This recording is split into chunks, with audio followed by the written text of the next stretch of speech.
നമസ്കാരം എല്ലാ പ്രിയപ്പെട്ട പ്രേക്ഷകർക്കും സ്പാർക്ക് ഹെൽപ്പ് ഡെസ്കിൻ്റെ പുതിയൊരു ക്ലാസ്സിലേക്ക് സ്വാഗതം.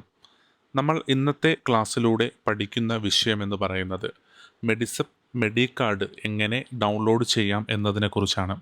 മെഡിസെപ്പ് രണ്ടാം ഘട്ടം 2026 ഫെബ്രുവരി 1 മുതൽ ആരംഭിച്ചിട്ടുള്ളതാണല്ലോ. അതിനനുസരിച്ച് എല്ലാ ജീവനക്കാർക്കും പുതിയ പോളിസി കാലയളവിലേക്കുള്ള മെഡികാർഡ് മെഡിസെപ്പിൻ്റെ സൈറ്റിൽ നിന്നും ഡൗൺലോഡ് ചെയ്യുവാൻ ഓപ്ഷൻ ഉണ്ടായിരുന്നു. എന്നാൽ വളരെ കുറച്ച് ജീവനക്കാർക്ക് തെറ്റുകൾ മൂലമോ സാങ്കേതിക തടസ്സങ്ങൾ മൂലമോ മെഡികാർഡ് ഡൗൺലോഡ് ചെയ്യുവാൻ കഴിഞ്ഞിരുന്നില്ല. ഈ ജീവനക്കാർക്ക് നിലവിൽ മെഡികാർഡ് ഡൗൺലോഡ് ചെയ്യാവുന്നതാണ്. ഈ മെഡികാർഡ് എങ്ങനെ ഡൗൺലോഡ് ചെയ്യാം എന്നതാണ് നമ്മൾ പരിശോധിക്കുന്നത്.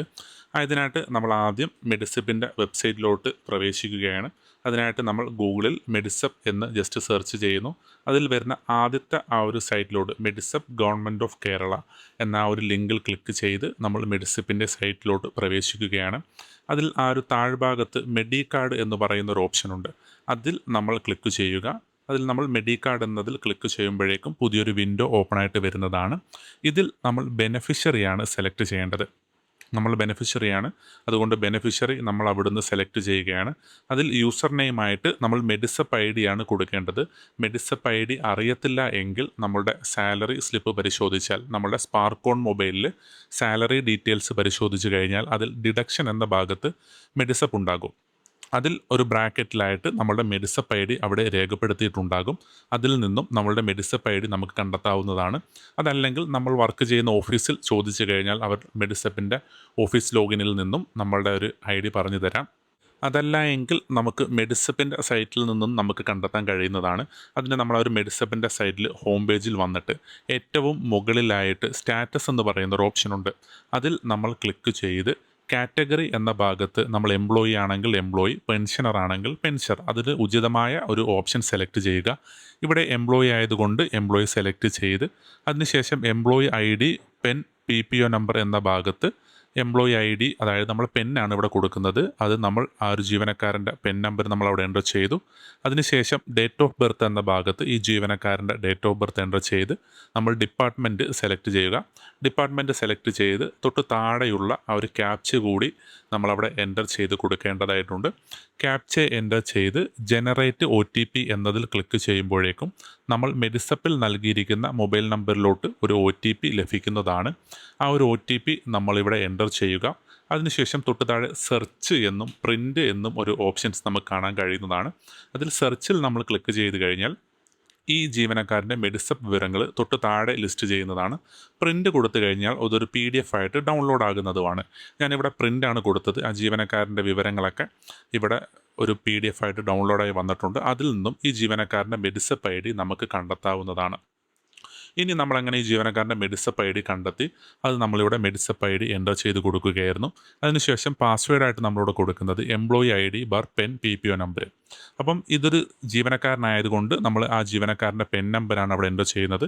റിട്ടയർ ആയ വ്യക്തിയാണെങ്കിൽ PPO നമ്പർ എൻ്റർ ചെയ്ത് നമ്മൾ ലോഗിൻ കൊടുക്കുക.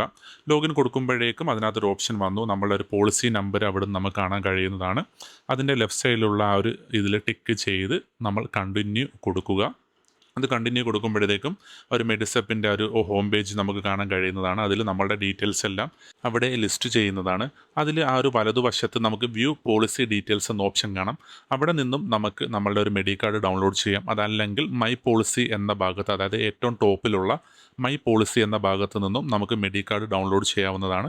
ഈ രണ്ട് ഓപ്ഷനിൽ ഏതിൽ ക്ലിക്ക് ചെയ്താലും ഒരേ പേജിലോട്ട് തന്നെയാണ് നമ്മൾ പോകുന്നത്.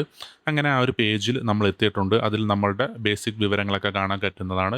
Policy name, covers, member covered, sum insured എത്രയാണ്, എന്നാണ് ജോയിൻ ചെയ്തത്, എക്സ്പയറി എന്നാണ് ഇപ്പോൾ കാണാൻ പറ്റുന്നതാണ്. അതിനുശേഷം മെമ്പർ ഡീറ്റെയിൽസ് എന്ന ഭാഗത്തിൽ നമ്മളുടെ ഈ ഒരു പോളിസിയിലുള്ള ഡിപ്പെൻഡൻസിൻ്റെ പേരും അവരുടെ ഒരു കാർഡും ഒക്കെ നമുക്ക് അവിടെ നിന്ന് ലിസ്റ്റ് ചെയ്യും. അതിൽ നമ്മൾ ചെയ്യേണ്ടത് വലതുവശത്തുള്ള ഡൗൺലോഡ് ആൾ ഇ കാർഡ് എന്നൊരു ഭാഗത്ത് ക്ലിക്ക് ചെയ്യുമ്പോഴേക്കും നമ്മളുടെ ഈ ഒരു വ്യക്തിയുടെ മെഡികാർഡ് നമുക്ക് അവിടെ നിന്നാണ് ഡൗൺലോഡ് ചെയ്തെടുക്കേണ്ടത്. അത് ഡൗൺലോഡ് ചെയ്ത് നമുക്കൊരു PDF നമുക്ക് ഡൗൺലോഡായി വരുന്നത് നമ്മുടെ സിപ്പ് ഫയലാണ്. അത് നമ്മൾ അൺസിപ്പ് ചെയ്ത് ആ ഒരു PDF ഓപ്പൺ ചെയ്യുമ്പോഴേക്കും നമുക്ക് ഒരു മെഡികാർഡ്, അതായത് ഈ ജീവനക്കാരെല്ലാം കൂടെ ഉൾപ്പെടുത്തിയുള്ള ഒരു മെഡികാർഡാണ് നമുക്ക് ഇവിടുന്ന് ലഭിക്കുന്നത്. ഈ ഒരു മെഡിക്കാർഡിൻ്റെ പോളിസി നമ്പർ നോക്കിക്കഴിഞ്ഞ് കഴിഞ്ഞാൽ നമ്മൾ 2026 ഫെബ്രുവരി 1 ആ ഒരു സമയത്ത് ഡൗൺലോഡ് ചെയ്ത അതേ പോളിസി നമ്പർ തന്നെയാണ്. പോളിസി നമ്പറിലൊന്നും മറ്റ് മാറ്റങ്ങളൊന്നുമില്ല. ഇനി നമ്മൾ അതിന് മുമ്പുള്ള ഫസ്റ്റ് ഫേസിലുള്ള മെഡിക്കാർഡാണ് നിലവിൽ ജീവനക്കാർ ഉപയോഗിക്കുന്നതെങ്കിൽ നമ്മളത് മാറ്റി പുതിയ മെഡിക്കാർഡ് ഡൗൺലോഡ് ചെയ്യുക. ഹോസ്പിറ്റലിലൊക്കെ പോകുമ്പോൾ പുതിയ മെഡിക്കാർഡ് ആവശ്യമാണ്. നമ്മളതുകൊണ്ട് എല്ലാ ജീവനക്കാരും മെഡിസപ്പ് മെഡിക്കാർഡ് ഡൗൺലോഡ് ചെയ്ത് സൂക്ഷിക്കുക. നമുക്ക് ക്ലെയിം കിട്ടിയോ ഇല്ലയോ എന്നുള്ളതല്ല, നമ്മൾ പല പോരായ്മകളും ഈ പദ്ധതിക്ക് കാണും. എന്നിരുന്നാലും നമ്മൾ കൃത്യമായിട്ട് തന്നെ മെഡിക്കാർഡ് ഡൗൺലോഡ് ചെയ്ത് സൂക്ഷിക്കുക. എപ്പോഴാണ് ഈ പദ്ധതി നമുക്ക് ഉപകാരപ്രദമാകുന്നതെന്ന് പറയാൻ കഴിയുകയില്ല. അതുകൊണ്ട് എല്ലാ ജീവനക്കാരും പുതിയ മെഡിക്കാർഡ് ഡൗൺലോഡ് ചെയ്ത് സൂക്ഷിക്കുക. ഇത്രയൊക്കെ ഉള്ളൂ ഈ ഒരു ക്ലാസ്സിൽ നമ്മൾ പഠിക്കുന്ന കാര്യങ്ങൾ. എല്ലാവർക്കും ഈ ഒരു ക്ലാസ് ഇഷ്ടമായെന്ന് കരുതുന്നു. എന്തെങ്കിലും സംശയങ്ങളുണ്ടെങ്കിൽ കമൻ്റായിട്ട് രേഖപ്പെടുത്തുക. നമുക്ക് പുതിയൊരു ക്ലാസ്സുമായിട്ട് വീണ്ടും കാണാം. നന്ദി.